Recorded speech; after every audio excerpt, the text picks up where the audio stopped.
kanamu ñëpp fii toog tey def un témoignage parce que ñu bari xam naa dinañ ne waaw mais ñun on ne comprend pas que Abdou Mbow mooy tête de liste majoritaire Siré Dia nekk tête de liste proportionnelle ñu bari dinañu peut-être toog di poser wu la question mais dama bëggoon def rek benn témoignage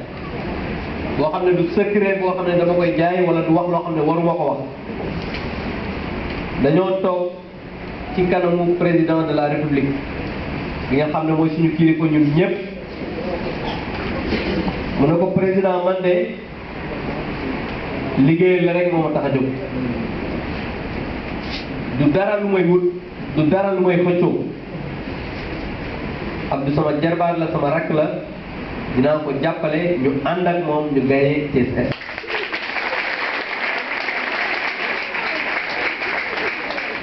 parce que ay nit suñuy ànd aussi baax na ñañuy àndal ñu xam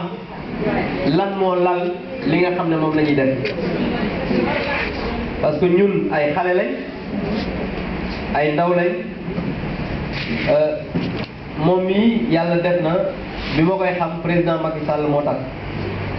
parce que dañu ànd ba seen kër président Macky Sall présenté ñu ko boobu ba léegi ci la ñu xamante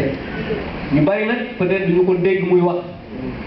wala duñu ko dégg muy comme ñun ni ñuy def rek nekk ci rajo yeeg télé yi di wax peut-être suñu âge ak suñuy activité moo ñu ko may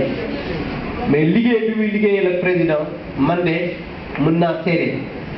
ne dara ñoru ko lu dul victoire président